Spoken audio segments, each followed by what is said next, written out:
and welcome to my channel. Today's lecture is on the relationship between the great stave and the keys of the piano. Here we have the great stave at the top here, and under we have the keyboard, the piano keyboard. We're going to use the knowledge of the letter names of the lines and spaces of the great stave and the letter names of the keys of the piano. Now the first note we have here is C, two leisure lines below the great stave. The next note is D, which is two spaces below the great stave. And then we have E, the first leisure line below the great stave. Then we have F, which is the space below the great stave. And then we have G, the first line of the great stave, the first line of the bass staff, G. And then we have A, which is the first space of the bass staff. We have B, the second line of the bass staff. We have C, the second space of the bass staff. We have D, the third line of the bass staff. We have E, the third space of the bass staff. We have F, which is the fourth line of the bass staff. Then we have G, which is the fourth space of the bass staff. And then we have A, which is the fifth line of the bass staff. Then we have the space above the bass staff.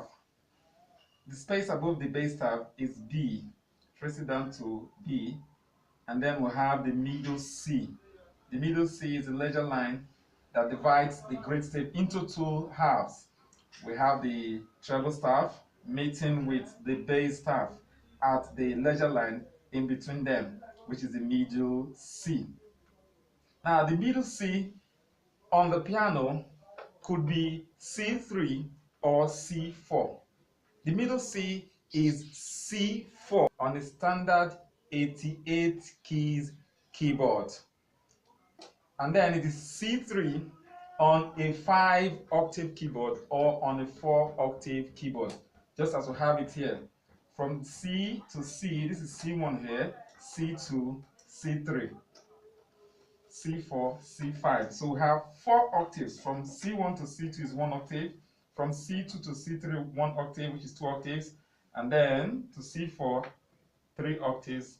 To C5, 4 octaves. So on a 4-octave or 5-octave keyboard, your middle C is C3, as we have it here, C1, C2, C3.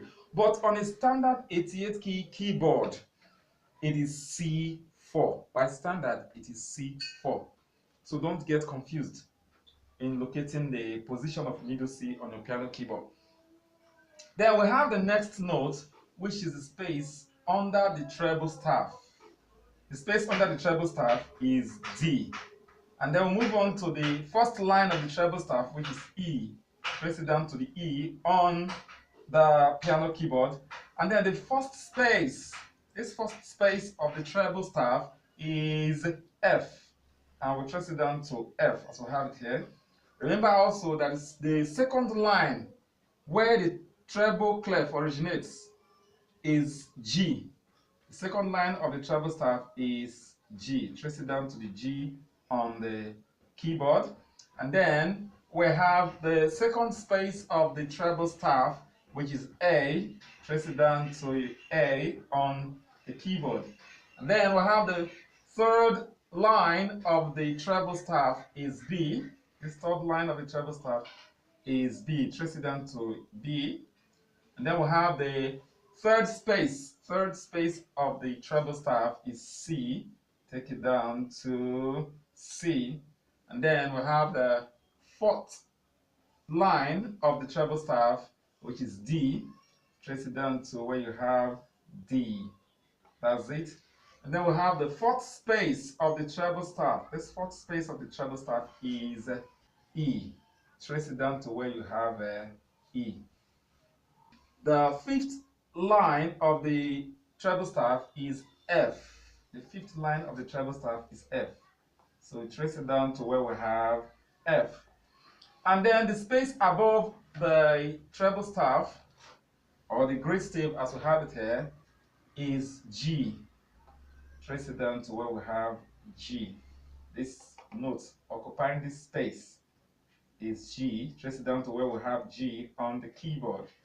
And then after G, we have a ledger line. The first ledger line above the treble staff or above the great stave is A. So we trace it down, this A, trace it down to where we have A here. That's it. And then the second space above the treble staff or above the great stave, this is the first space, this is the second space.